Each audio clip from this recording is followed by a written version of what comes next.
Oh iya, ini tunggu sebentar nih, ada iklan nih. Hai, sebentar ya sayang.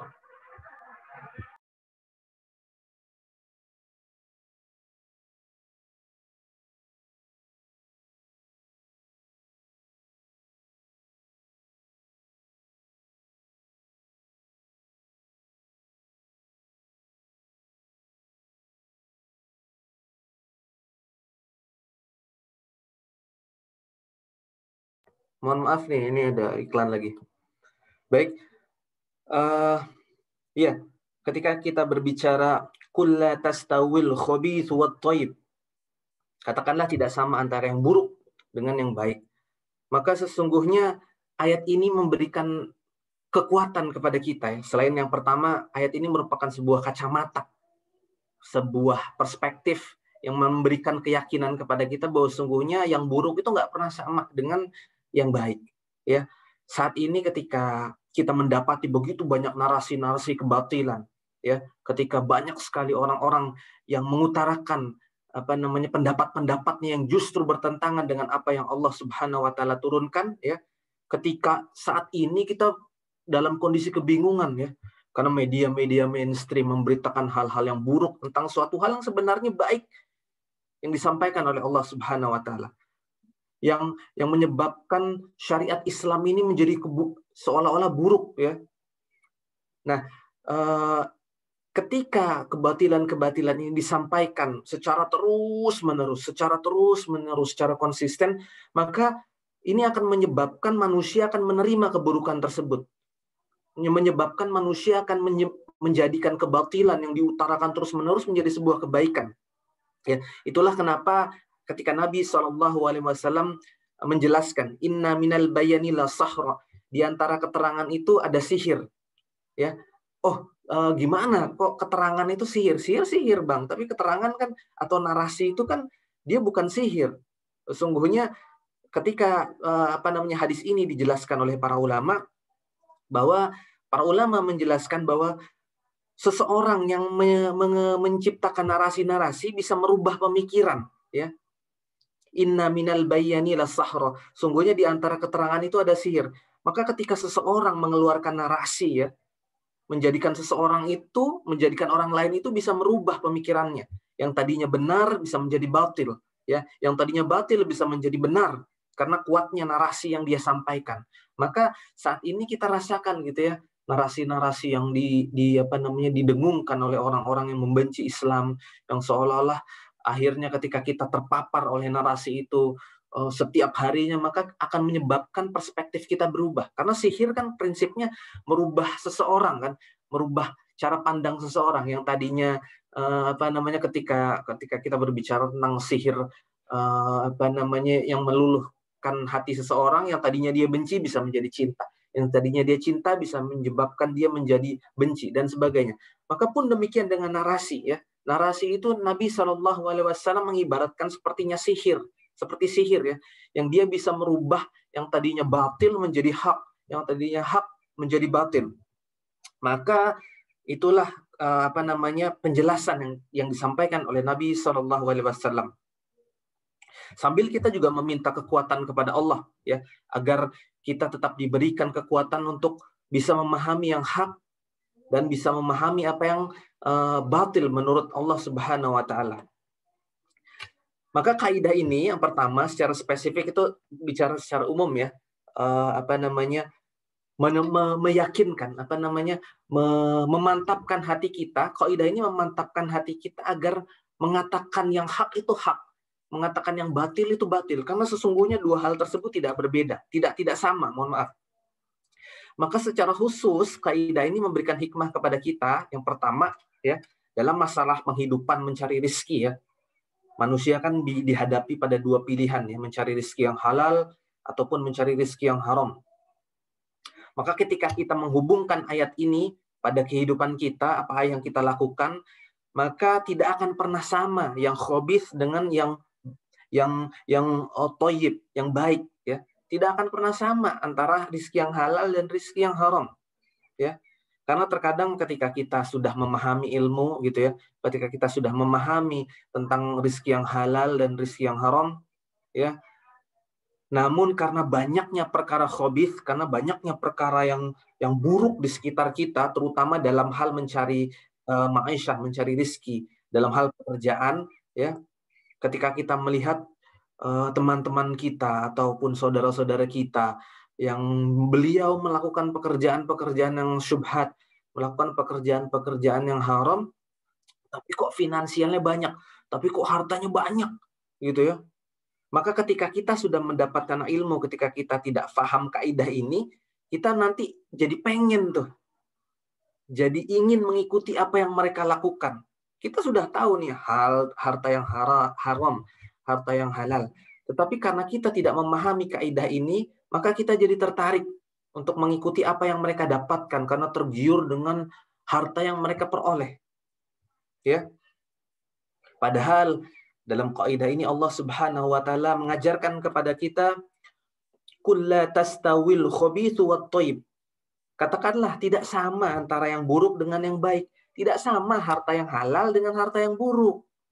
Gitu. Kadangkala kita menjumpai gitu ya, kadangkala kita juga mengalami lambatnya rizki yang datang kepada kita, ya, sehingga kita berpikir untuk mencari jalan pintas, sehingga kita berpikir untuk mencari harta-harta yang mungkin dulunya kita yakini syubhat, maka ketika kita merasakan rizki ini terlambat datang, kita ingin mengambil harta-harta yang syubhat, ya.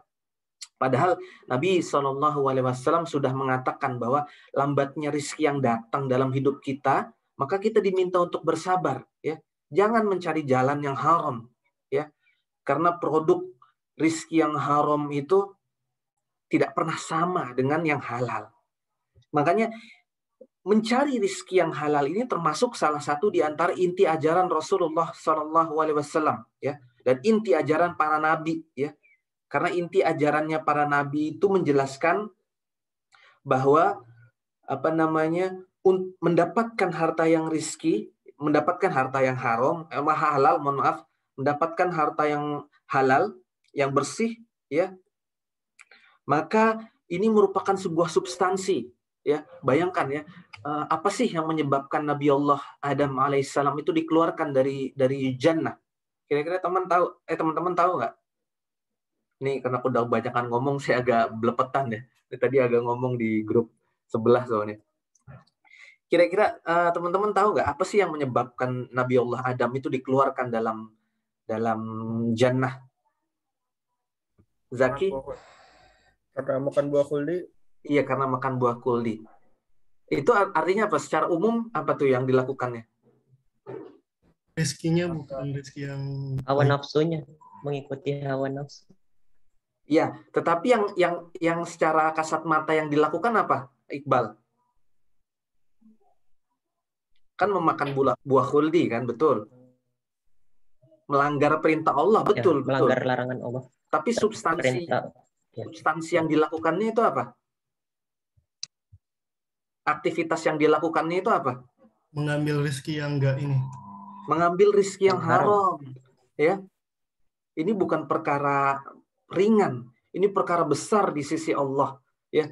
Kalau misalnya kita katakan yang menyebabkan Nabi Allah Adam alaihissalam itu dikeluarkan dari jannahnya Allah, itu salah satunya yang menyebabkan Allah murka, ya, adalah karena memakan harta yang haram, ya. Substansinya ini karena ini merupakan perkara yang besar yang menyebabkan Nabi Allah Adam itu dikeluarkan dari jannah, ayah kita dikeluarkan dari jannah, bahwa perkara mencari rizki yang halal itu adalah perkara inti, salah satu perkara inti yang diajarkan oleh Nabi SAW dan para nabi yang lain, ya. Bagaimana Rasulullah SAW senantiasa mengingatkan kita, ya, agar senantiasa mencari rizki yang halal, ya. Makanya kenapa ada surat Al-Mutaffifin, wailul lil mutaffifin, kecelakaan bagi orang-orang curang, ya. Secara khusus menjelaskan tentang bagaimana celaka nih orang-orang yang mengambil rizki dengan cara-cara yang batil, ya, melakukan perbuatan riba, melakukan kecurangan dalam perdagangan, melakukan kezoliman, mengambil harta orang lain, dan sebagainya. Ini perkara besar. Makanya satu dari 5 poin dari manfaat ataupun tujuan dari syariat Islam adalah menjaga harta. Maqasid syariah itu salah satunya adalah menjaga mal, menjaga harta. Dan salah satu implikasinya adalah memakan makanan yang halal dan hanya mendapatkan rizki yang halal. Karena ini adalah perkara inti, ya. Bagaimana Allah Subhanahu wa taala menjelaskan dalam surat Al-Maidah yang ke-100 tentunya berbicara tentang rizki yang halal. Sesungguhnya rizki yang halal itu tidak pernah sama dengan rizki yang haram, ya. Tidak sama antara yang thayyib dengan yang khabith. Ya, kenapa sih, Bang, ngapain sih kita harus peduli dengan harta? Kenapa kita harus punya komitmen gitu untuk menutup jalan-jalan harta haram dalam hidup kita? Kenapa? Kira-kira kenapa? Agar perilaku kita juga baik juga, Bang. Karena kalau apa yang kita makan kan nanti itu akan menentukan perilaku ke depannya, Bang. Betul, Masya Allah, Masya Allah. Karena nanti sedikit nanti dijelaskan ya. Karena dia nanti akan menentukan hubungan kita dengan Allah. Ya, harta haram itu akan menyebabkan rusaknya hubungan kita dengan Allah. Akan menyebabkan ibadah kita tidak bernilai di sisi Allah. Ibadah kita tidak memiliki ruh. Doa-doa kita ditolak dan sebagainya dan sebagainya. Nanti akan berimplikasi luas terhadap hubungan kita dengan istri, hubungan kita dengan anak, hubungan kita dengan kehidupan kita, gitu ya. Tetapi dalam prinsip ini ya, kenapa sih kita harus peduli dengan harta? Karena tidak akan pernah sempurna komitmen kita kepada Nabi SAW, nggak akan pernah sempurna komitmen kita untuk mengikuti Nabi SAW sampai kita punya komitmen untuk meninggalkan harta haram. Ya, karena satu lagi, ini adalah salah satu substansi inti dari ajaran Nabi SAW. Ya, karena Imam Ibnu Rajab Al-Hambali berkata bahwa sungguhnya ketika ajaran Islam, ketika ajaran Nabi SAW ditarik secara global, secara umum, ya, ditarik, itu setidaknya ada 3 pokok dalam ajaran Islam yang diajarkan oleh Nabi SAW. Yang pertama, ajaran pokok Islam itu kalau ditarik secara umum itu, kalau diintisarikan, yang pertama adalah menjaga niat dalam perkataan dan perbuatan. Itu yang pertama. Ya. Ajaran Nabi SAW itu mengajarkan kita agar senantiasa menjaga niat dalam perkataan dan perbuatan. Ya. Tidak ada hal yang kita harapkan dalam melakukan ibadah dan amal soleh ataupun perbuatan hidup kita di dunia, melainkan ingin mendapatkan ridhonya Allah. Itu yang pertama. Jaga niat, intinya itu. Jaga niat dalam perkataan dan perbuatan. Yang kedua, intisari ajaran Islam yang disampaikan oleh Nabi SAW, yang disampaikan Imam Ibnu Rajab Al-Hambali. Yang kedua adalah menjaga ilmu. Ya. Menjaga ilmu, karena Allah Subhanahu wa taala itu Rabb yang ingin disembah dengan ilmu. Ya, Allah Subhanahu wa taala mengajarkan kita bagaimana sholat, bagaimana kita menyembahnya, bagaimana kita beribadah, berkurban untuk menunjukkan rasa cinta kita kepada Allah dengan tata cara yang sangat-sangat spesifik dengan ilmu. Nggak boleh tuh kita beribadah tanpa ilmu, nggak boleh kita beribadah tanpa ilmu. Sholat subuh 5 rakaat ataupun menunjukkan rasa cinta kita kepada Allah, salah satunya dengan syariat kurban di luar bulan Zulhijjah. Nggak bisa secara spesifik diatur, ya. Bagaimana Nabi SAW mengajarkan kepada kita bagaimana berdoa kepada Allah tuh ada ritmenya, ada urutan-urutannya, gitu. Yang pertama harus diawali dengan beristighfar, ya. Ada lagi dengan kemudian membaca doa-doa yang diajarkan kepada Nabi secara spesifik. La ilaha illallah wahdahu la syarikalah, lahul mulku wa lahul hamdu yuhyi wa yumiit wa huwa ala kulli syai'in qadir. Kemudian dilanjutkan dengan Allahumma antas salam wa minkas salam dan sebagainya. Kemudian beristighfar, bertahmid, tahlil, takbir 33 kali setiap takbir, tahmid, tahlilnya. Terus kemudian kita diajarkan Nabi SAW untuk membaca ayatul kursi. Terus kemudian Nabi SAW mengajarkan kepada kita sebelum meminta kepada Allah itu diawali juga dengan bersolawat kepada Nabi SAW. Dan bahkan secara spesifik Nabi mengajarkan doa-doanya yang secara spesifik Nabi melihat keluar biasaan kehebatan doa yang diucapkan para sahabat, ya. Suatu ketika Nabi SAW mendengar seorang sahabat berdoa seperti ini. Allahumma inni as'aluka bi anni asyhadu annaka antallah la ilaha illa anta Ahadus samad alladzi lam yalid wa lam yulad wa lam yakul lahu kufuwan ahad. Kemudian Nabi bilang, siapa yang doanya awalnya kayak begini nih? Kemudian sahabat berkata, saya ya Nabi. Maka Nabi SAW bersabda bahwa sungguhnya Allah kalau diminta dengan dibacakan awal doa seperti ini, maka tidak akan pernah Allah Subhanahu wa taala menolak doa tersebut. Ya, ini bayangkan Nabi SAW itu betul-betul secara spesifik mengajarkan dengan ilmu setiap step-stepnya. Ya, setiap mau tidur kita diminta mengingat Allah dengan membaca doa-doa yang diajarkannya. Gitu ya, masuk ke toilet pun Nabi SAW mengajarkan secara spesifik doa dan ilmunya.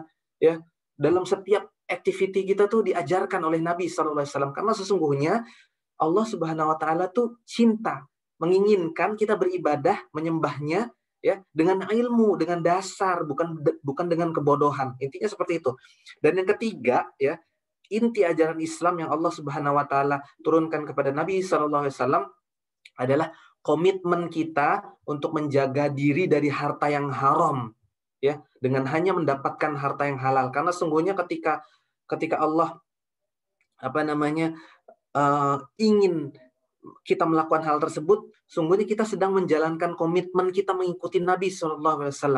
Ya, ketika kita menyingkirkan harta-harta yang haram, maka sungguhnya kita sedang mengikuti apa yang diturunkan kepada Nabi SAW. Nah, berikutnya, kenapa sih kita harus betul-betul, yang tadi sudah Zaki sampaikan ya, kenapa sih kita harus betul-betul memperhatikan harta yang haram dan harta yang halal dalam mendapatkannya, dalam mengkonsumsinya? Karena yang tadi Zaki sampaikan, mohon maaf, karena sesungguhnya amal soleh kita tergantung apa yang kita makan, ya.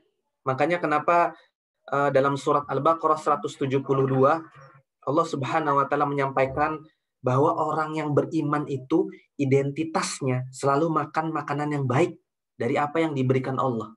Identitas orang beriman itu dia selalu makan makanan yang baik dari apa yang diturunkan oleh Allah Subhanahu wa taala. Itu identitas, ya. Sama seperti halnya identitasnya pemain bola itu, ketika dia membela satu klub tertentu dia mengenakan jersey dari klub tersebut, ya. Nah, analogi yang sama ketika seorang mukmin beriman kepada Allah dan Rasul-Nya, maka identitasnya yang harus dia jalankan adalah mencari rezeki yang halal. Seperti itu. Ini identitas adalah sebuah hal yang substansial. Ya. Karena apa sih? Ya. Karena kita harus paham bahwa makanan itu berakibat besar terhadap ibadah kita. Ya, makanya para nabi mewasiatkan langsung ya kepada umatnya agar senantiasa makan makanan yang halal, dari sumber yang halal, dari upaya mencari yang halal, dan dengan cara yang halal. Ya, karena dia akan berakibat kepada amal solih yang mereka lakukan. Dia akan berakibat kepada ibadah yang kita lakukan. Ketika kita selalu mengkonsumsi makanan yang halal, yang bersih di sisi Allah, maka akan menyebabkan pula ibadah kita, doa-doa kita diterima, ya. Karena sungguhnya Allah Subhanahu wa taala hanya menerima yang baik. Ya, Allah itu baik. Ya, Allah itu maha baik dan tidak menerima kecuali yang baik. Makanya kaidah ini ya mengajarkan kita agar senantiasa mendapatkan harta yang halal, ya. Karena ketika kita sudah mencampurnya dengan harta-harta yang syubhat atau bahkan harta yang haram, maka ibadah kita menjadi setengah hati diterima Allah. Maka ibadah kita bisa jadi ditolak oleh Allah. Malaikat tidak mencatatnya, ya. Karena sesungguhnya daging yang tumbuh dari harta yang haram menjadi sulit bagi kita untuk mendatangkan ketaatan kepada Allah, ya. Jadi kalau misalnya kita lihat, kok susah sekali taat kepada Allah, susah sekali menjalankan perintah Allah dan menjalankan sunnah-sunnah Nabi SAW. Lihat lagi, jangan-jangan apa yang selama ini kita makan tercampur dengan perkara-perkara yang syubhat, tercampur dengan harta-harta yang haram, ya. Karena sungguhnya ketaatan itu tidak akan tumbuh dari daging yang berasal dari harta yang haram. Masya Allah, Masya Allah. Maka ini juga yang menyebabkan sebagian ulama menjelaskan bahwa inilah yang juga menyebabkan kenapa sih sulit sekali mengatur anak kita, sulit sekali mengatur istri kita. Ini menjadi penting ya teman-teman, karena nanti teman-teman akan menjadi orang yang berkewajiban mencari harta yang halal kepada keluarga, menafkahinya kepada keluarga, mendidik anak dan istri kita. Tetapi ketika kita mendapati kok seolah-olah anak kita sulit sekali menerima nasihat kebaikan, istri kita begitu sulit menerima nasihat kebaikan dan merubah dirinya menjadi mukminah yang baik, maka jangan-jangan kita harus lagi nih introspeksi diri, jangan-jangan ada harta kita yang tercampur dengan perkara-perkara syubhat atau bahkan perkara-perkara yang haram. Ya. Karena bahkan ulama Sufyan Ats-Tsauri berkata, komitmen mencari perkara yang halal ya atau mencari rizki yang halal itu sebenarnya merupakan komitmen para satria ya. Para kesatria itu komitmennya yang pertama adalah mencari harta yang halal. Maka seorang mukmin yang ingin menjadi seorang kesatria ya, ketika kesempatan jihad belum datang kepadanya dan dia menginginkan untuk menjadi seorang kesatria, maka mulailah dengan mencari dan berkomitmen bersungguh-sungguh untuk mendapatkan rezeki yang halal. Karena itu adalah perkara yang dikatakan oleh Sufyan Ats-Tsauri, seorang ulama, adalah perkara yang dilakukan oleh para kesatria. Ya, itulah kenapa dalam surat Al-Maidah ayat yang 100 yang menjadi kaidah ke-16 kita ini, ketika kita mendapati perkara-perkara yang buruk, kita yakin bahwa sungguhnya yang buruk tidak sama dengan yang halal, yang baik. Ketika kita mendapati godaan untuk mendapatkan harta-harta yang haram, maka harus kita kembalikan lagi, kita beriman dengan Al-Maidah ayat yang ke-100 ini, bahwa tidak sama antara harta yang halal dengan harta yang buruk. Sehingga kita tidak putus asa. Kita terus mencari perkara atau harta yang halal. Ya, kita tidak tidak tergoyahkan. Kita tidak tergoda untuk mencoba-coba dan masuk ke dalam perkara-perkara yang syubhat ataupun perkara-perkara yang haram. Karena yakini bahwa sungguhnya ketika orang sudah berani untuk memakan makanan yang haram, doanya akan terganggu, ibadahnya terganggu, kebaikan istri dan anaknya juga akan terganggu karena harta yang haram ya tidak mampu menumbuhkan keimanan ataupun tidak mampu menumbuhkan ketakwaan dalam hati seseorang. Itu yang pertama. Sementara yang kedua, ya, ayat ini ya secara spesifik juga berbicara tentang konsep dakwah ya. Ya, sesungguhnya ketika Allah Subhanahu wa taala berfirman, "Qul la tastawil khabithu wat thayyib," katakanlah tidak sama yang buruk dengan yang baik. Ya, sesungguhnya kaidah ini juga berbicara tentang konsep dakwah ya. Konsep dakwah itu jangan dicampur dengan hak yang batil ya. Cuman gara-gara kita ingin mendapatkan banyak pengikut, banyak followers ya. Karena sesungguhnya indikator kebaikan dakwah seseorang itu kadangkala tidak terukur, tidak bisa dilihat dengan hanya banyaknya pengikut ya. Kadangkala kita udah berusaha untuk mengajak orang lain untuk menyeru kepada apa yang Allah Subhanahu wa taala turunkan dan Nabi SAW ajarkan. Kadangkala kita dapat ngisi mentoring itu kadangkala cuma 1-2 orang. Kadangkala kita mendakwahi keluarga kita, hanya 1 orang keluarga kita yang menerima atau bahkan tidak ada satupun keluarga kita yang menerima. Lalu kemudian karena seperti itu akhirnya kita menggunakan cara-cara atau metode-metode dakwah yang diharamkan oleh Allah Subhanahu wa taala. Maka bisa jadi ayat ini ya mengajarkan kepada kita bahwa sungguhnya ketika kita dalam berdakwah pun ya kita tidak boleh menggunakan kaidah-kaidah ataupun metode-metode yang memang bertentangan dengan apa yang Allah Subhanahu wa taala ajarkan. Ya, ini mengingatkan untuk diri saya sendiri dan untuk mengingatkan kepada semua ya. Sungguhnya dalam melaksanakan aktivitas dakwah ya, kita tidak menghalalkan segala macam cara ya. Contohnya gimana sih Bang? Oh, ya jelas dalam dakwah ketika kita ketika kita melaksanakan dakwah, kita tidak menggunakan metode-metode yang memang diharamkan oleh Allah ya. Contohnya kita ikut terlibat dalam kegiatan, saya termasuk yang tidak ini ya, yang tidak meyakini bahwa sesungguhnya ketika dakwah dicampur dengan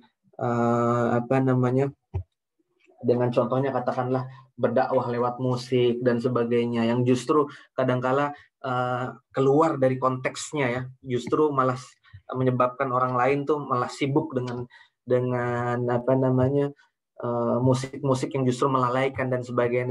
Maka lebih baik kita hindari seperti itu yang saya yakini sampai saat ini. Makanya saya sih contohnya ya, kalau misalnya kita buat video-video yang kita sedang bahas ya di grup ya, apa namanya, ketika kita ingin buat sebuah video broadcast yang memang apa namanya punya apa namanya punya tujuan untuk menarik orang untuk kembali kepada Islam, untuk mendengarkan firman-firman Allah dan mengikuti sunnah-sunnah Nabi SAW, ya kita tidak pakai instrumen-instrumen musik yang memang apa namanya memang tidak baik gitu, banyak tidak baiknya gitu. Walau saya meyakini sampai saat ini seperti itu, walaupun para ulama pun sebagian mungkin ada yang membolehkan dengan konteks yang sangat-sangat ketat gitu. Makanya pilihan-pilihan yang mungkin bisa kita ambil, mungkin kita bisa menggunakan apa namanya nasyid-nasyid yang hanya menggunakan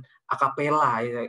Nasyid-nasyid yang hanya menggunakan instrumen apa namanya suara dalam memproduksi apa namanya iringan-iringan musik seperti itu.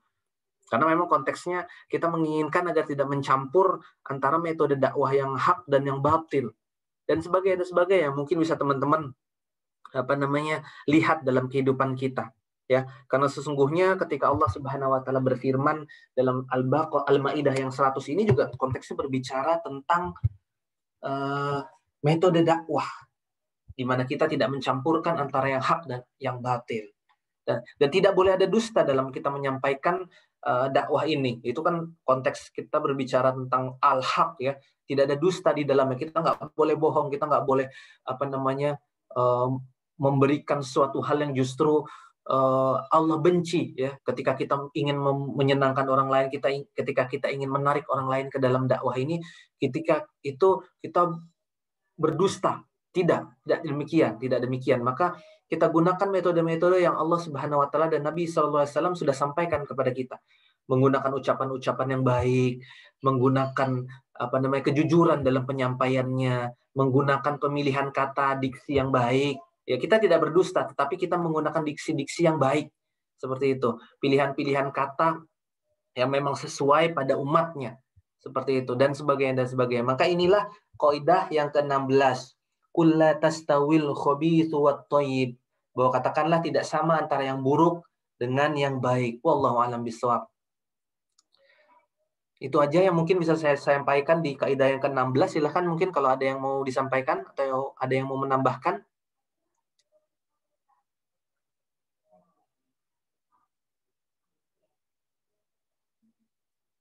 Teman-teman, silakan.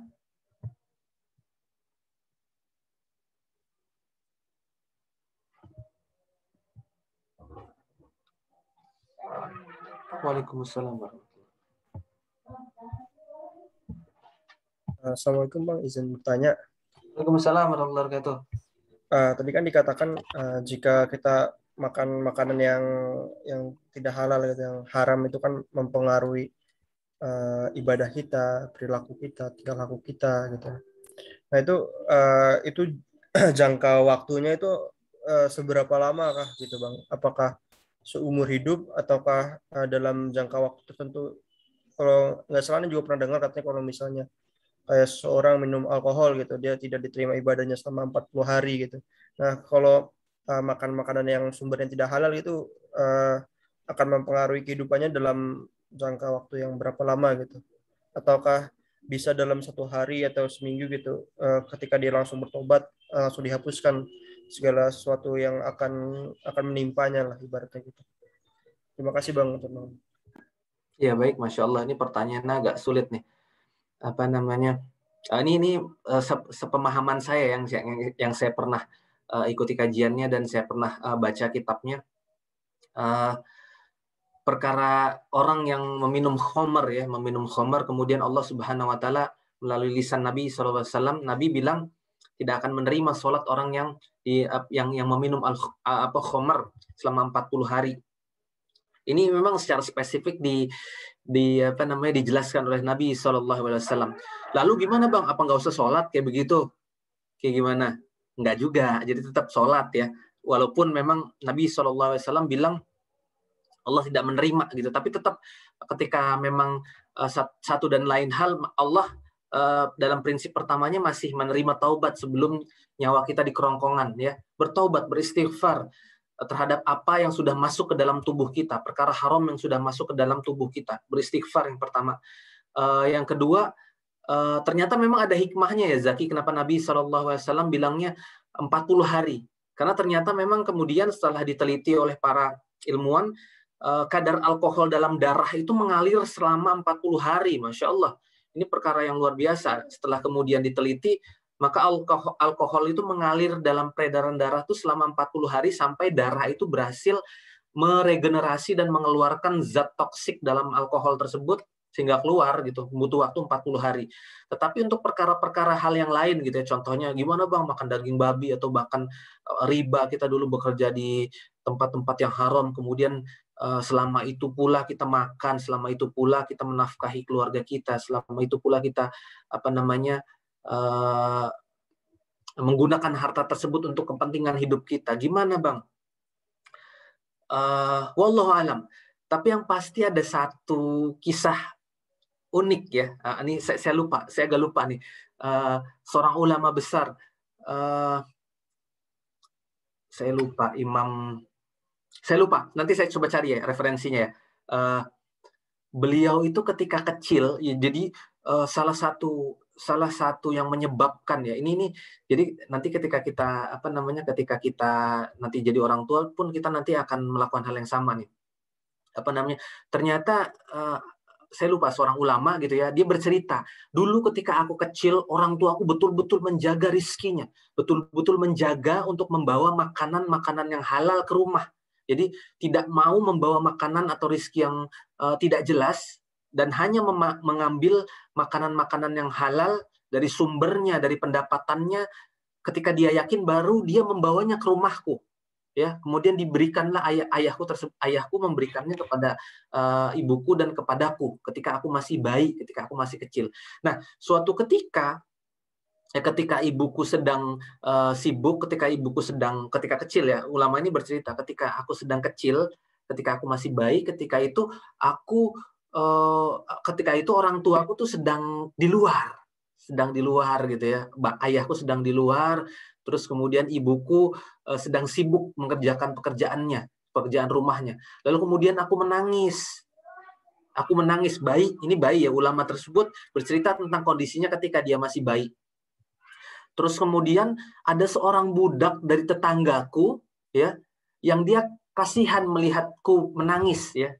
Ini bayi kecil ini kasihan nih, wah kalau ibu-ibu kan biasanya, ada anak bayi nih kasihan nih nangis. Walaupun ibunya bilang, itu nggak apa-apa, nanti tunggu dulu, nanti mungkin kalau udah selesai dia berhenti sendiri. Tapi tetangganya yang seorang budak ini sedih gitu ngelihat, kok ada anak kecil nangis gitu. Lalu apa yang dilakukan budak tersebut? Mengambil bayi tersebut dan menyusuinya.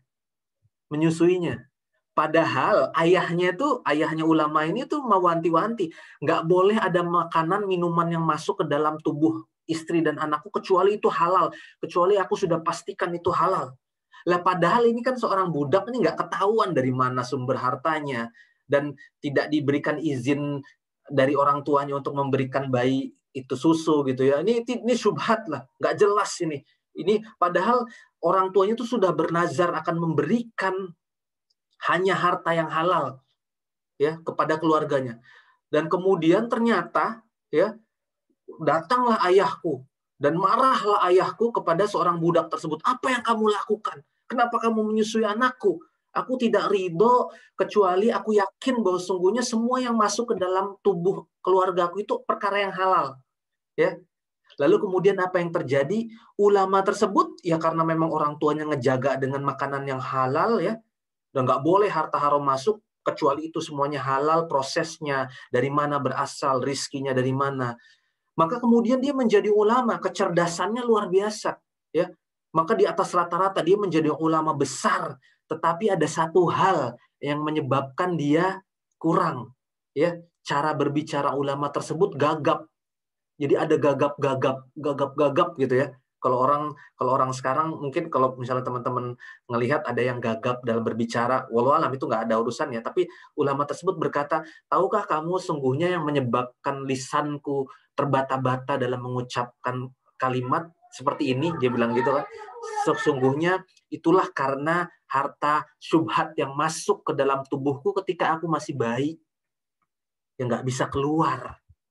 Itu yang menyebabkan dampaknya berpuluh-puluh tahun, Zaki.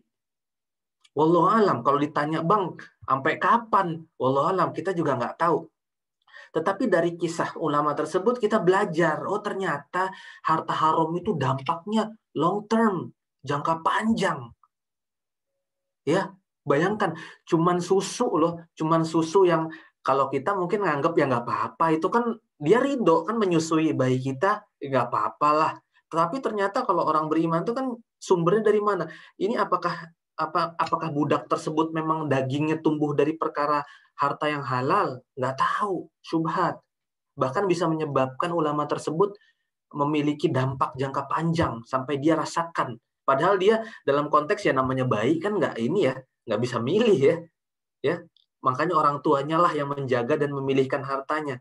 Dan kalau misalnya membentuk anak kita nanti ingin menjadi seseorang gitu, ingin menjadi ingin menjadi seorang ulama, ya yakinlah bahwa sungguhnya kita harus jaga dari sekarang dengan harta-harta yang halal seperti itu. Karena Allah Subhanahu Wa Taala berfirman nggak sama antara hal yang buruk dengan hal yang baik, gitu. Nggak sama harta halal dengan harta haram, nggak sama.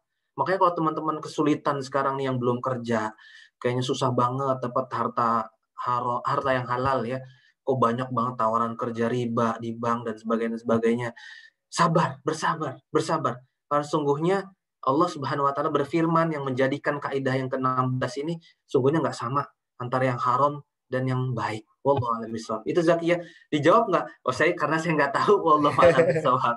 Gitu ya Zaki ya. Setidaknya udah ada gambaran. Ini Iya, sulit Masya Allah. pertanyaannya soalnya. Cukup insya Allah. Yang lain? Cukup Bang, Insya Allah. Waalaikumsalam. Bang, saya Bang. Ya Iqbal.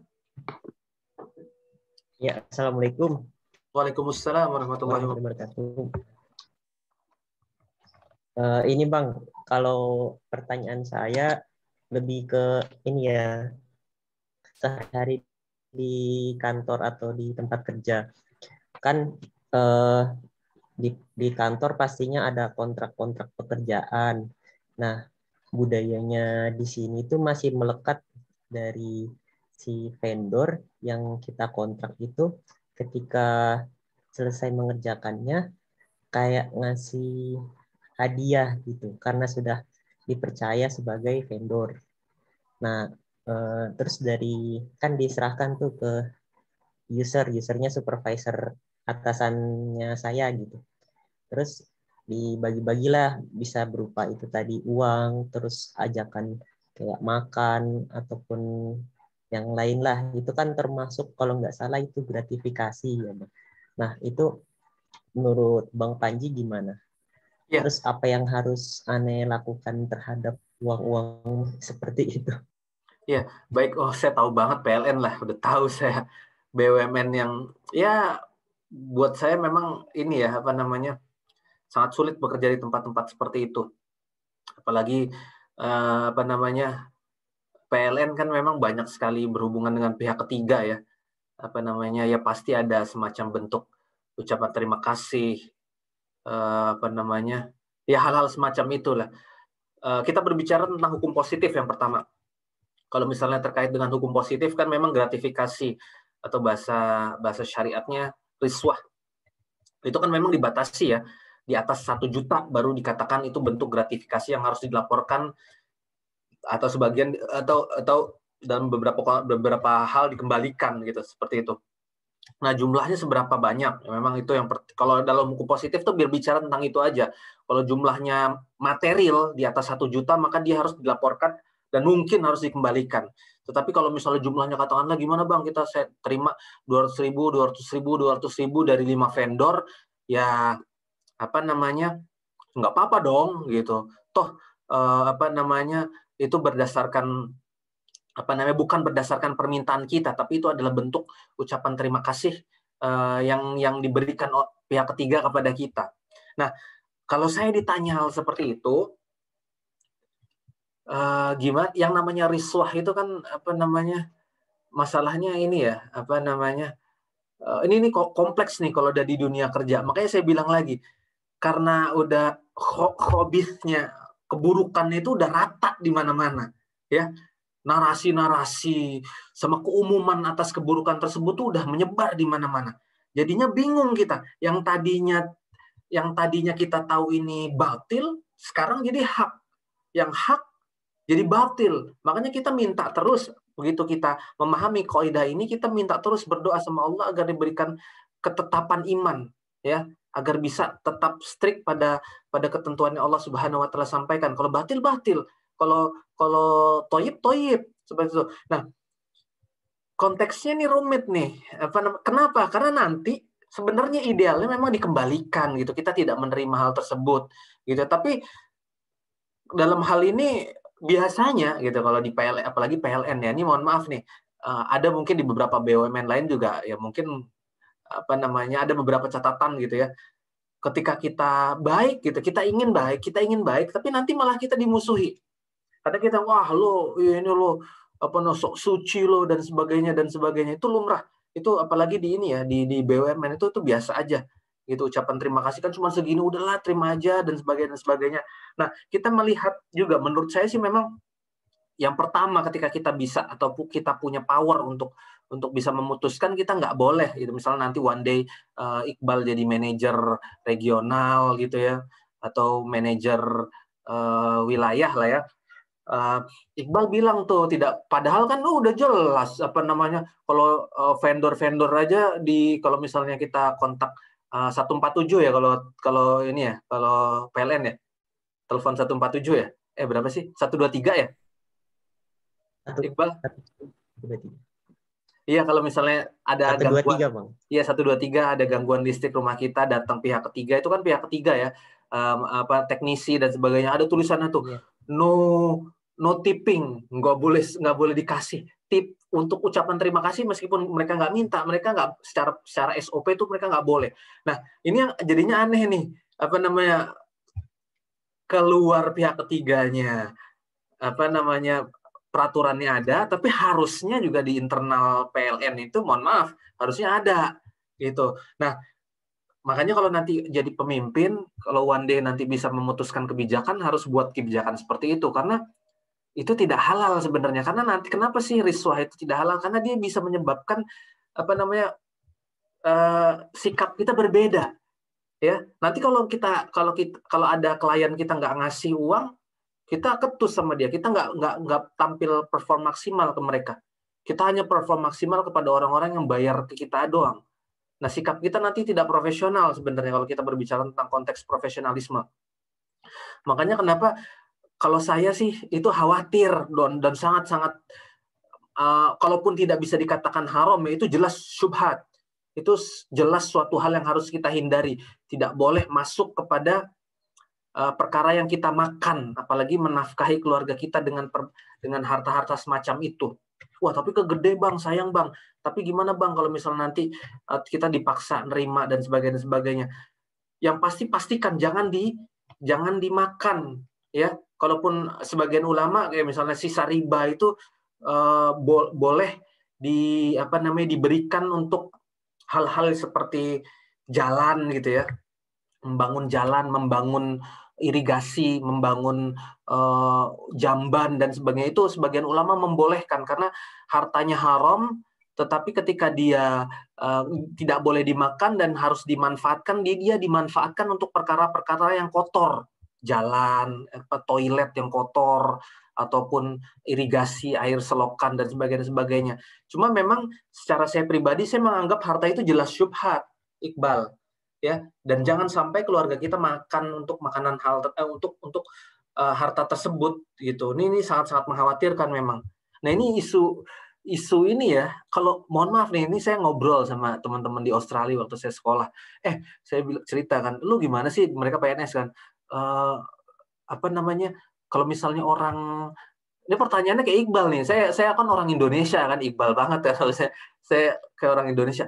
Kalau misalnya ada orang ngasih duit atau ngasih tips gitu, terus gimana? Lu balikin atau gimana? Sama kan pertanyaan kayak Iqbal.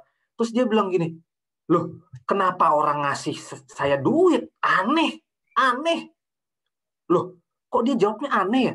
Iya, karena aneh. Saya melayani dia karena itu memang tugas saya, dan dia memang meminta pertolongan saya gitu. Karena dia konsumen saya, ya sudah. Nggak ada tuh, nggak pernah kita dapat tips dari orang aneh. Makanya kalau ada cerita kayak begitu, karena kalau Anda bilang begitu aneh. Saya nggak pernah ketemu kayak begitu. Nah, ini kan menarik ya. Ternyata orang luar itu, budaya seperti ini tuh aneh. Nggak ada pertanyaan semacam ini di mereka. Makanya ketika saya tanyain ke orang Australia, mereka kebetulan kan orang PDAM ya, kalau kita bilang orang apa namanya PDAM lah, ngurusin air gitu. Mereka bilang aneh, nggak pernah. Maka pertanyaan kamu tuh nggak relevan, saya nggak pernah ngalamin. Makanya kita relevan karena orang tuh yang nggak ngasih jadinya aneh. Padahal harusnya nggak ngasih. Kalau mau ngasih pun sebenarnya ya sebenarnya ini ya gimana ya? Ya itu kan memang job desk kita. Ya nggak harus lah. Makanya saya bilang ke istri saya kalau misalnya ini nggak usah ngasih. Khawatir nanti kalau ada orang yang nggak ngasih, mereka sikapnya ke orang yang nggak ngasih itu malah buruk. Seperti itu. Biar kita equal treatment aja. Toh mereka udah digaji kok. Gitu. Kalau misalnya mau berinfak bersedekah ke yang lain itu bolehlah. Seperti itu. Karena memang kita lagi membentuk budaya menghilangkan apa namanya, menghilangkan ucapan-ucapan terima kasih atau semacam riswah-riswah kecil-kecilan. Ini budaya yang ya mohon maaf, ini kan sebenarnya dulunya ya ini dari pedagang-pedagang Cina nih. Kalau teman-teman belajar historinya nih, dulu pedagang-pedagang Cina. Ini sebenarnya ucapan kamsia, ucapan terima kasih ya Axel ya. Ini ucapan terima kasih nih, apa namanya, kalau misalnya mereka dibantu, nggak ada wajib dulunya. Tetapi karena apa namanya, mindsetnya jelek gitu ya, mindsetnya ngerasa oh itu si bapak si engkau itu ngasih, kok Anda nggak ngasih, kasih dong. Jadinya seolah-olah membudaya dan akhirnya menjadi keburukan yang menelurkan sebenarnya jadi bentuk lain dari korupsi dan nepotisme sebenarnya. Nah ini yang berat ini Iqbal nih. Ini jawabannya berat nih karena ini merupakan sebuah budaya yang harus kita rubah dan nggak mudah. Dan Iqbal bisa ngelihat nih konteksnya, oh kalau misalnya saya tolak, mereka malah marah-marah, saya malah dijauhi pimpinan, malah jadinya dakwahnya nggak masuk dan sebagainya. Ya udah, ambil, jangan dimakan, buang ke tempat yang apa namanya, yang mungkin dibolehkan dalam perspektif syariat.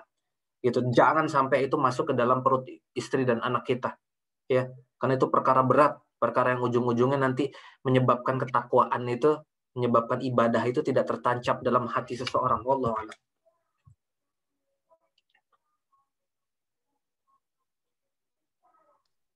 Ini yang udah kerja nih, udah mulai terasa nih. Oh, udah ada perkara-perkara seperti itu ya.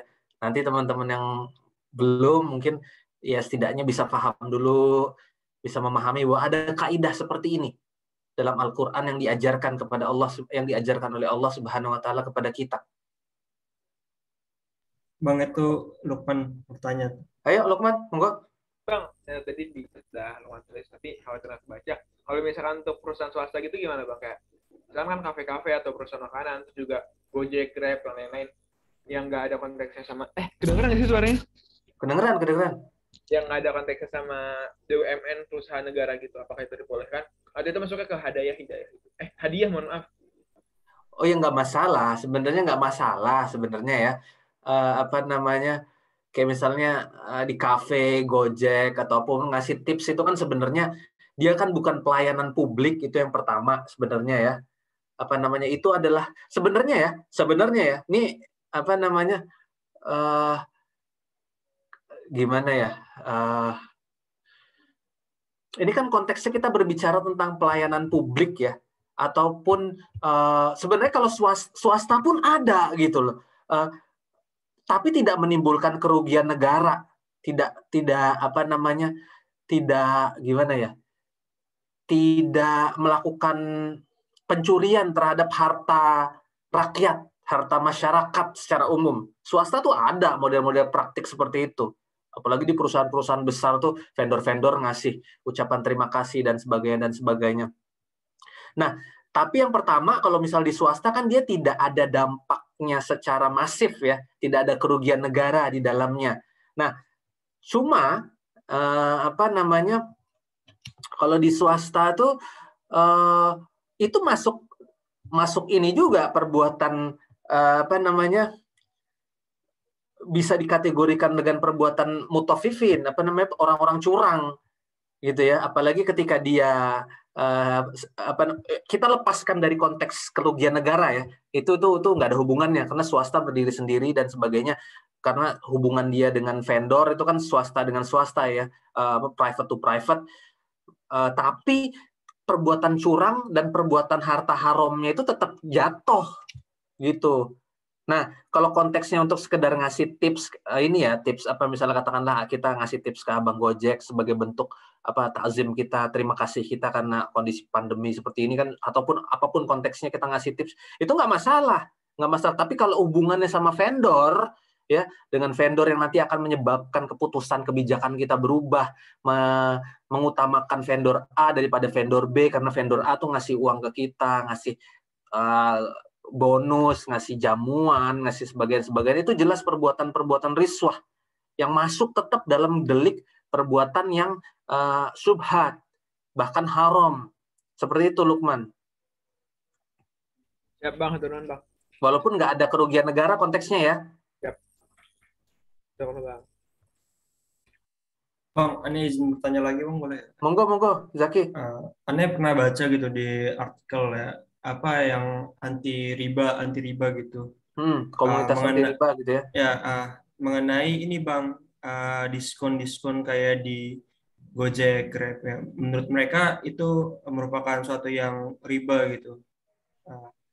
Kalau menurut Bang Panji sendiri itu pandangannya gimana ya? Kayak diskon di Grab sama di Gojek gitu, GoFood itu makanan-makanan yang diskon dari perusahaan gitu. Katanya karena kita kayak pinjam gitu atau kayak perusahaan menghutangkan lah gitu. Cuma ada juga pendapat yang mengatakan bahwa uang kita, saldo kita itu termasuk uang kita, jadi bukan uang perusahaan, jadi hitungannya bukan hutang piutang gitu, tapi mereka menganggap itu kayak suatu hutang piutang yang dimana ada suatu keuntungan tertentu gitu. Terima kasih Bang. Mungkin Bang Panji bisa meluruskan. Ya, nanti ini secara spesifik nanti pembahasannya nanti akan ada ya Zaki ya, karena ini sangat-sangat rigid nih ketika kita berbicara tentang harta haram dalam kontemporer, dalam perspektif kontemporer itu memang sangat-sangat rumit, apalagi ketika kita berbicara tentang Gojek, pakai OVO, pakai GoPay, itu kan sebenarnya dia sebenarnya ini ya perbankan virtual sebenarnya. Itu sebenarnya konteks bank juga, karena ketika kita mensubmit uang kita, ini gambaran secara umum ya, ketika kita submit uang kita ke mereka, sungguhnya kita naruh saldo kita di sana, dan sebenarnya mereka beroperasi seperti bank sebenarnya ya. Konteksnya ini sebenarnya bank emang bank semuanya haram Bang? Enggak juga. Produknya tergantung akadnya. Misalnya contohnya ada loh, bahkan perbankan konvensional itu pun punya porsi pendapatan yang halal secara konteks syariat, ada walaupun kecil itu. Tapi nggak bisa kita bilang yang namanya bank itu semuanya konteksnya harus haram, enggak, karena bank konvensional pun ada porsi pendapatannya yang halal loh sebenarnya, walaupun kecil. Nah, ini konteksnya gimana nih? Akadnya memang kita harus baca lagi seperti apa. Kita menitipkan uang tersebut untuk diinvestasikan atau tidak. Gitu. Kalau misalnya kita hanya sekedar menitipkan, ya, terus kemudian tidak ada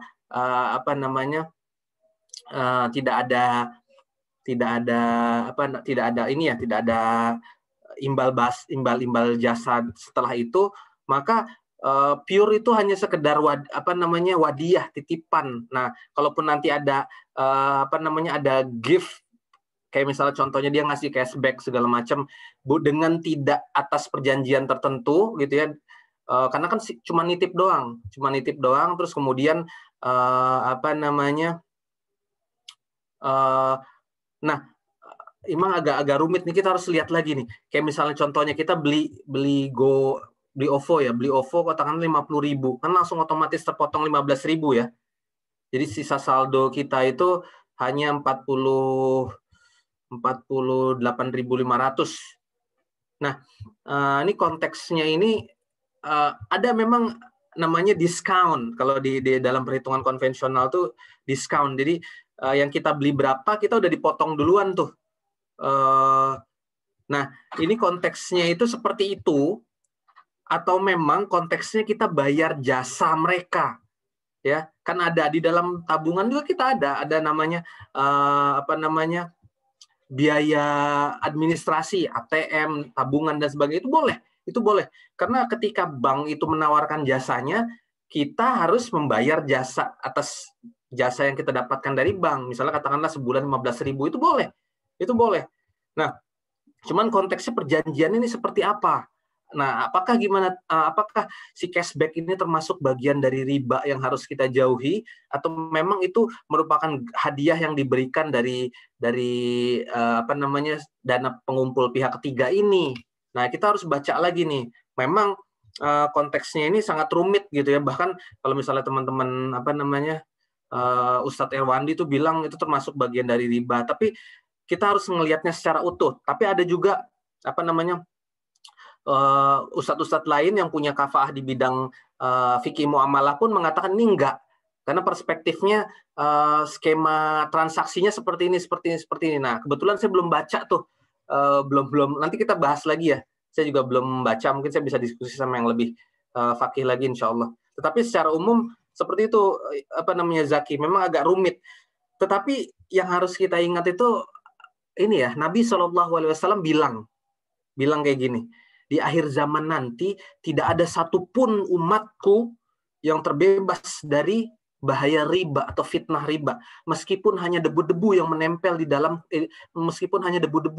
yang menempel pada kulitnya, pada wajahnya, ya.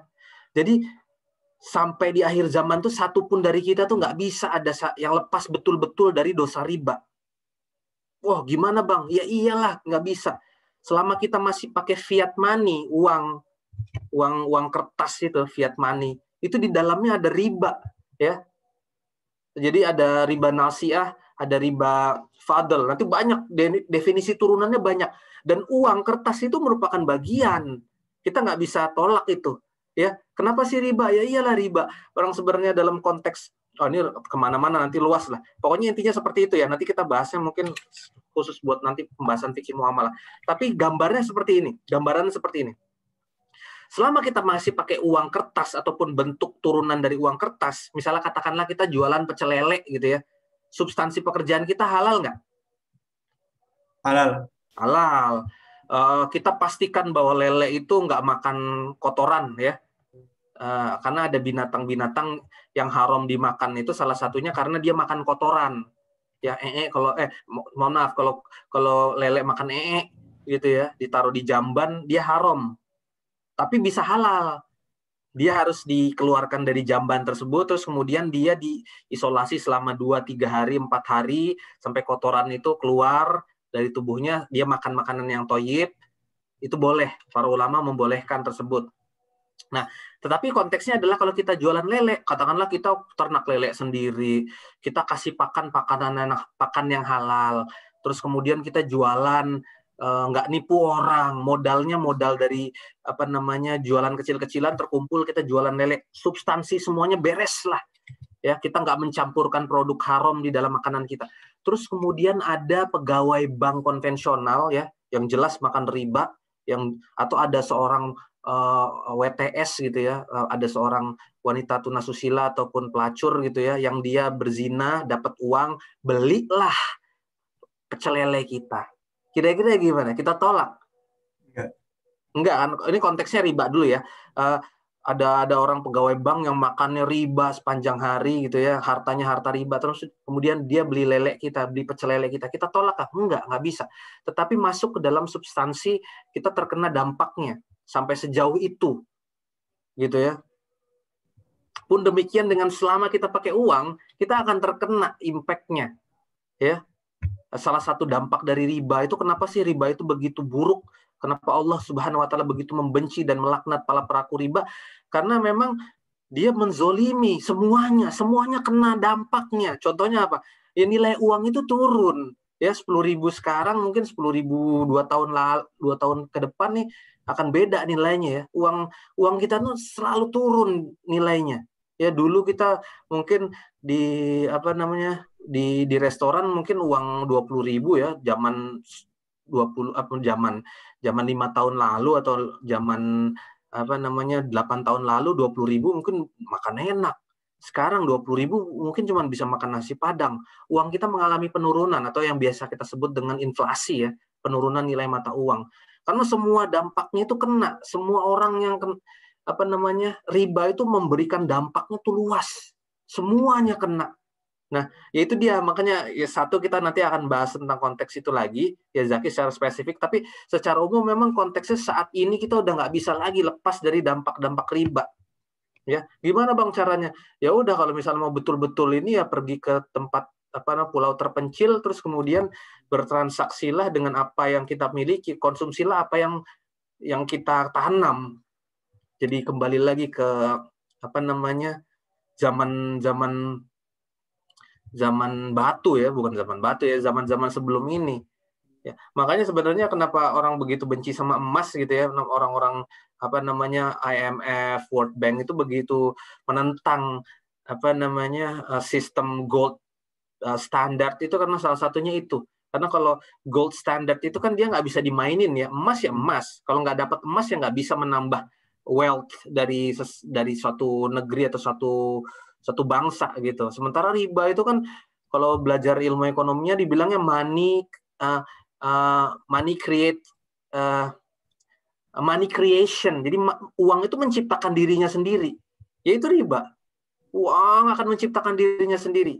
Money multiplier namanya. Uang itu akan menciptakan dirinya sendiri. Yaitulah riba yang akhirnya kita rasakan sampai saat ini.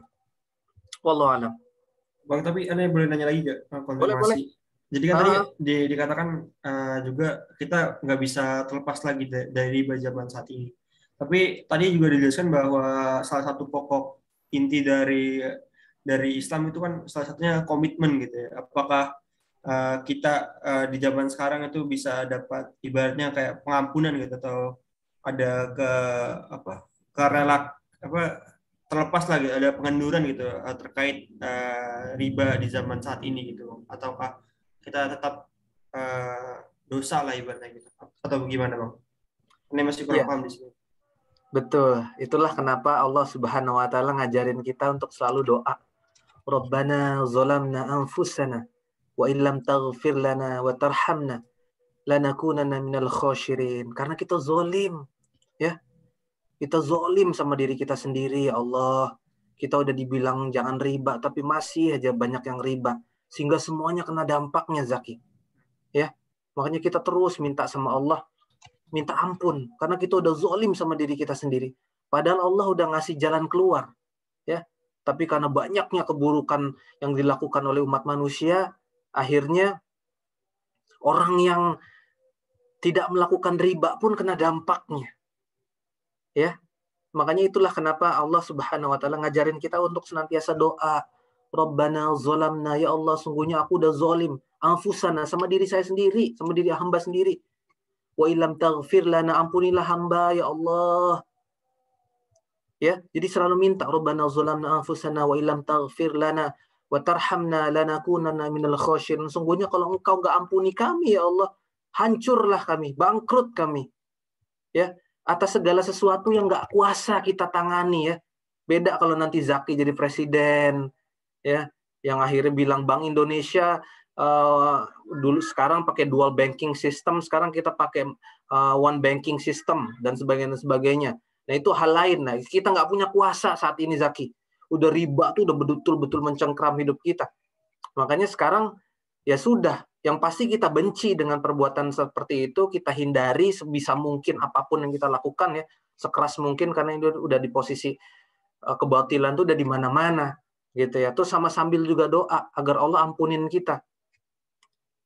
Itu ya, makanya kita diajarin begitu banyak doa dalam Al-Quran, begitu banyak Nabi SAW ngajarin kita doa, karena ada dosa-dosa yang kita nggak kuasa untuk melawannya. Ada kezoliman yang kita nggak kuasa untuk melawannya. Maka kita diminta buat doa terus. Itu Zaki. Nggak ngejawab ya, tapi ya itu dia. Karena emang udah berat betul kondisinya sekarang. Syukur Bang. Siap.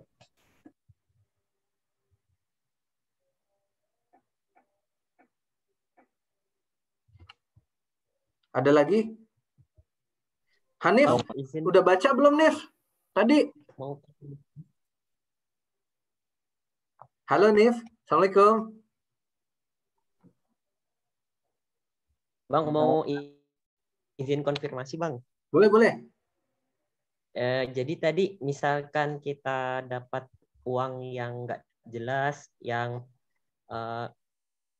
kemungkinan itu haram, jadi kita pergunakan juga untuk hal-hal yang bisa dibilang tadi kotor ya, kayak untuk bangun jalan, MCK gitu. Apa Iya, kita bisa ke misal pesantren atau masjid gitu Bang? Gimana Bang? iya. Para ulama tuh memfatwakan hal tersebut gitu ya. Ini sudah dibahas oleh para ulama dan penggunaan terhadap pemanfaatan terhadap harta haram itu tidak boleh masuk ke dalam tubuh seseorang dan tidak boleh digunakan untuk hal-hal yang bersifat ibadah ibadah makdoh, ya nggak boleh masjid gitu, nggak bisa. Tetapi untuk perkara-perkara yang kotor yang semua orang bisa nikmatin, bahkan binatang bisa nikmatin, jalan, irigasi, toilet, tempat-tempat kotor yang yang tidak langsung masuk kepada penghidupan seseorang, seperti itu. Walaupun nanti, makanya kenapa dibilang kita nggak bisa lagi terlepas ya, karena nanti yang kuli-kuli yang bikin toilet, bikin jalan, bikin MCK kan juga nerima duit itu Bang. Ya memang. Jadi memang kita nggak bisa lepas dari perkara-perkara seperti itu. Secara penuh kita nggak bisa lepas. Ya. Kayak gitu Iqbal. Nggak bisa kepada konteks pesantren dan sebagainya. Ya Bang, di kopi. Atau kalau misalnya sekarang kan banyak ya di Kitabisa kan sedekah sumur dan sebagainya, atau MCK ataupun bangun jembatan segala macam, udah kesana aja kalau misalnya udah ini. Jangan sampai ada yang makan itu soalnya. Wallahu a'lam. Makasih Bang. Sama-sama Iqbal, Masya Allah. Bang mau nanya Bang. Monggo. Rafli. Ya. Jadi gini Bang. Saya tuh masih kadang suka gimana ya, kayak bimbang gitu lah, asik bimbang. Jadi kan kalau misalkan kita mengikuti fatwa Majelis Ulama Indonesia tentang si yang kemarin Aksal share tentang saham ya, saham. Ya. Nah, di salah satu rincian dari fatwa itu, saham dikatakan syariah ketika pendapatan ribanya kurang dari hutang ribanya kurang dari 45%. Iya. Ya kan? Kurang dari 45%, maka itu dikatakan itu saham syariah. Nah, di sisi lain kalau saya pribadi ya Bang ya, saya tidak menganggap itu kayaknya salah. Nah, itu dia tuh. Saya tuh jadi kayak ngerasa gimana ya, kayak nih saya tuh bukan siapa-siapa, tapi saya ngerasa yang difatwakan MUI itu tuh salah.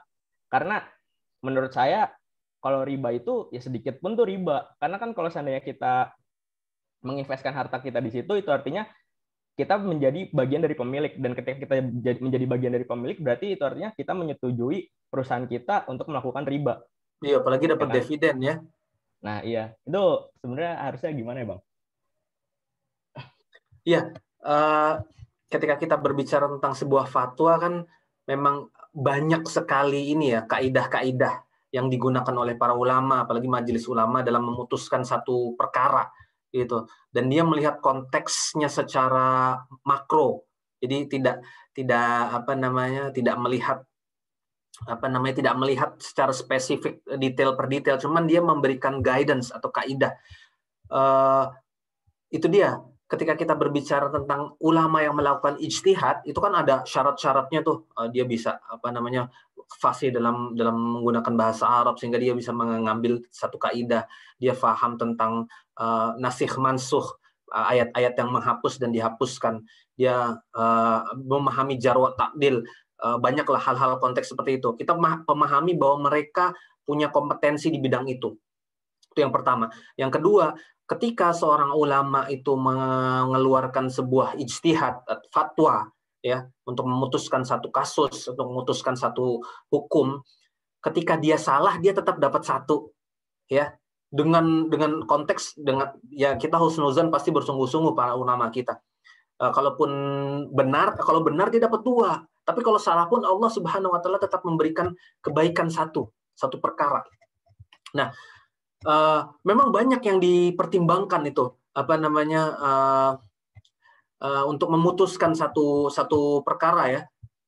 Memang banyak, dan kebetulan saya juga punya adik kelas di sana gitu ya, namanya Fajri, Muhammad Fajri. Beliau tuh lulusan biologi. Oh enggak, beliau teknik lingkungan kalau nggak salah, teknik lingkungan UI 2006 apa saya nggak salah.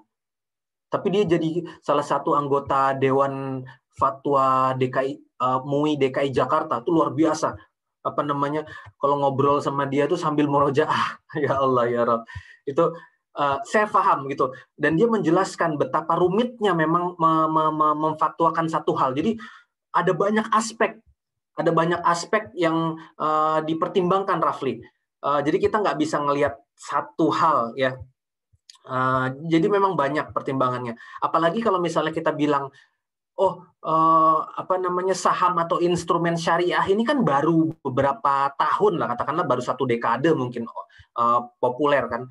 Nah, sementara perusahaan ini mungkin dulunya karena belum ada instrumen syariah, dia akhirnya ngambil pembiayaan, pinjaman itu dari konvensional kan, sehingga dia membawa hutang riba sampai saat ini, gitu ya, konteksnya seperti. Apalagi kalau kita berbicara tentang investasi jangka panjang, investasi membangun PLN itu investasinya luar biasa, itu puluhan tahun, ada yang 10 tahun, 15 tahun, banyak sekali lah seperti itu. Jadi artinya mungkin bisa jadi mereka membawa hutang riba sampai saat ini. Nah, kalau misalnya ini menurut pendapat saya, ya, kalau misalnya langsung katakanlah dipukul ideal gitu ya, dipukul ideal, nggak boleh. Ya memang betul idealnya memang kita kan investor kan, apalagi ketika kita beli saham kan kita memiliki hak kepemilikan, ya.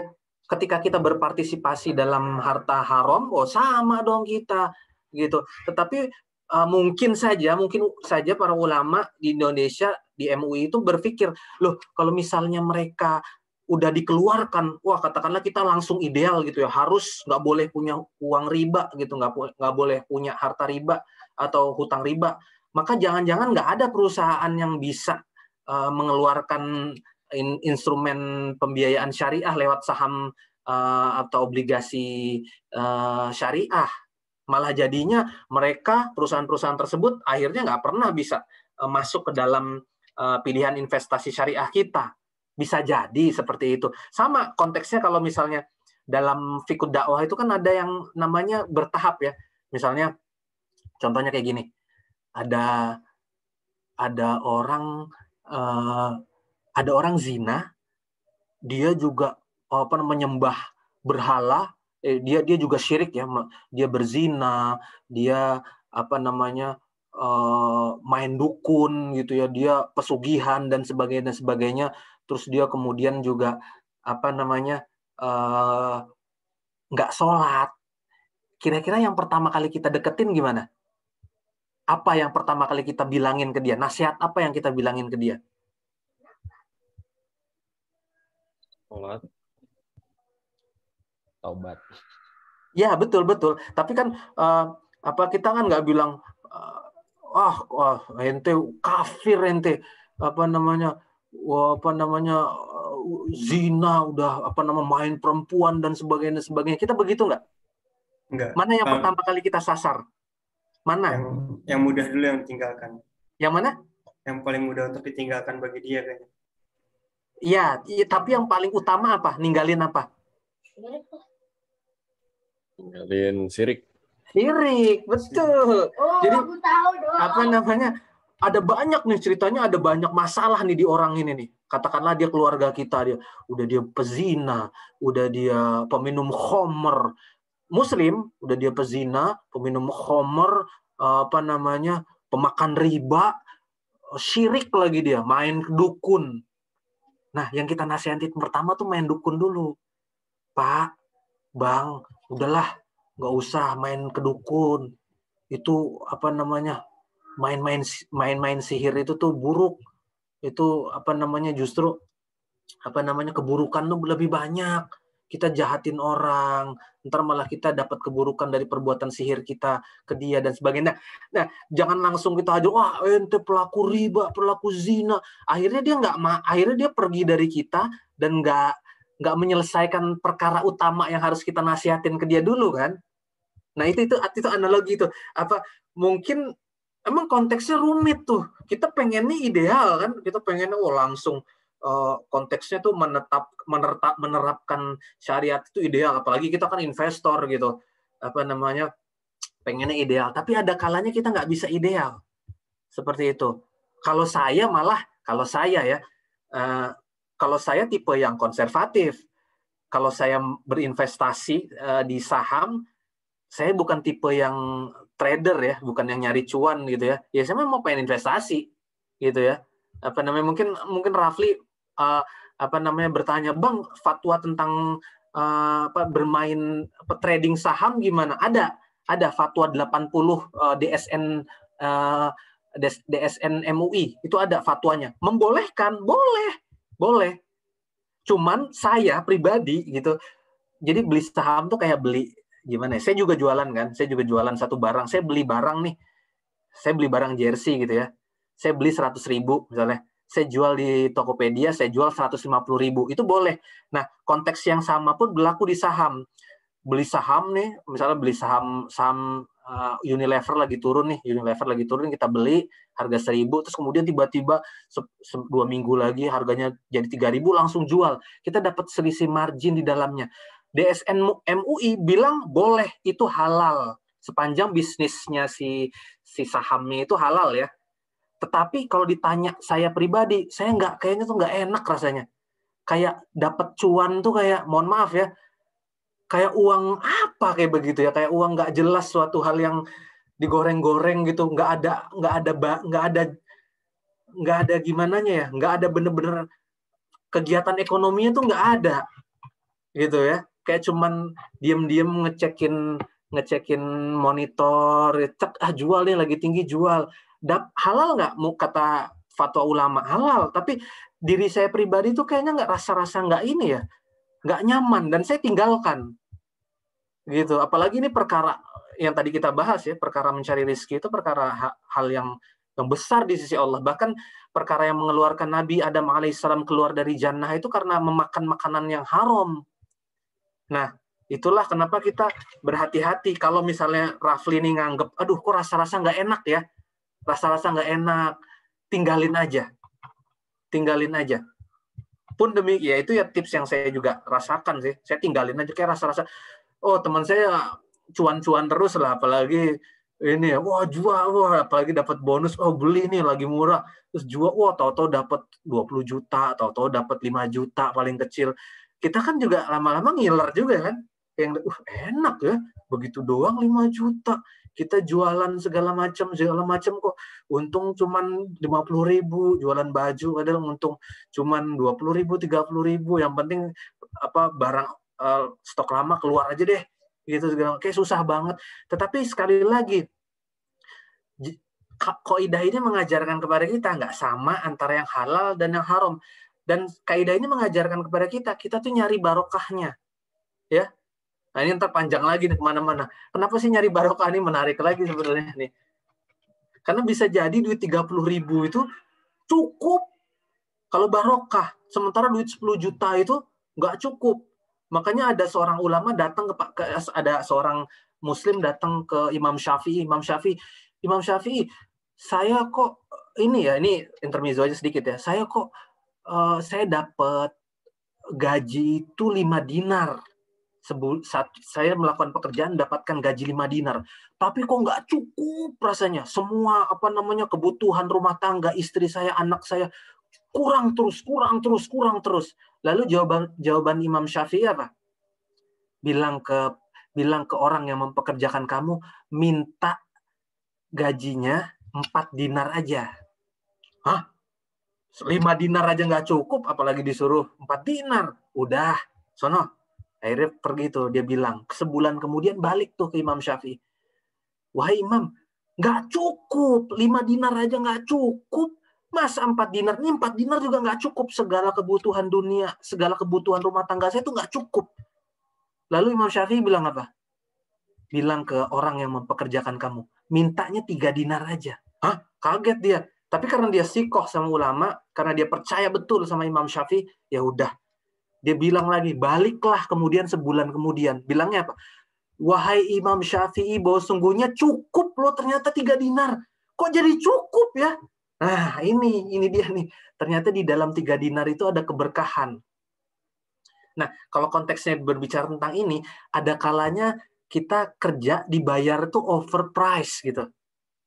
Itu yang salah satu yang menyebabkan kita nggak barokah. Uang banyak, tapi yang kita bekerjanya tuh sebenarnya nggak banyak. Mungkin pekerjaan kita tuh cuma senilai 1 juta, tapi kita digaji 5 juta.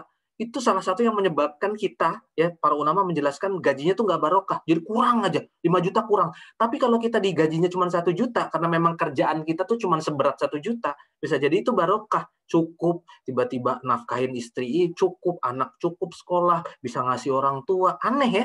Aneh. Emang jadi aneh. Karena ada kebarokahan di dalamnya.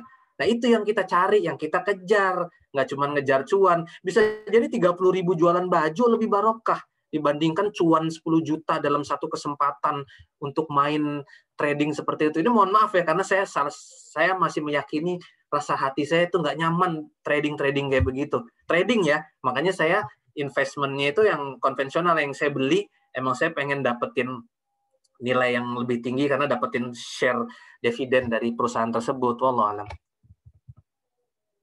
Itu ya, Rafli. Terima kasih, Bang. Sama-sama, Masya Allah. Barakallahu fikum. Cukup? Oh, Tri baru masuk ya? Tri? Kabar, Tri? Iya, Bang. Iya, baru masuk, Bang. Alhamdulillah sehat, Bang. Alhamdulillah sehat ya, teman-teman ya. Udah mau ngomong, Bang, selaku anak FEUI, Bang. Apa tuh? Tadi mau ngomong selaku anak FEUI. Oh, monggo. Apaan sih, Man? Enggak, Man. Agak. Alright, great. You looks great. Looks perfect. Masya Allah. Looks great. Ada lagi? Kalau enggak, mungkin silahkan hostnya jadi siapa ya? Zaki kali ya? Fakih tadi izin keluar. Oh iya, Bang Andi, Bang. Monggo silahkan kalau ada yang mau dibahas lagi. Kalau enggak, mungkin silahkan ditutup kali ya. Buat teman-teman, mudah-mudahan bisa tetap istiqomah. Bersabar karena kita baru qaidah ke-16 ya. Mungkin lama-lama mungkin berat gitu ya, karena sulit. Tapi insya Allah mudah-mudahan kita minta pertolongan dari Allah untuk senantiasa diberikan kekuatan. Amin. Alhamdulillahirrahmanirrahim. Pada pagi hari ini kita sudah membahas mengenai kaidah keempat dan juga kaidah ke-16 yang berkaitan antara yang benar dan yang salah itu jelas berbeda. Ya. Semoga insya Allah kita dapat mengingat selalu ilmu yang sudah kita pelajari dan juga dapat mengamalkan ilmu tersebut. Amin Allah. Amin. Dan juga sebagai penutup kita akan dibacakan doa Robito oleh saudara Bang Iqbal. Iqbal, dipersilakan.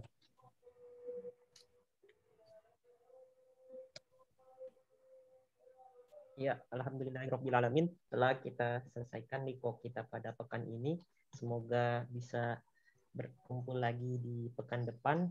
Amin Mari Allah. kita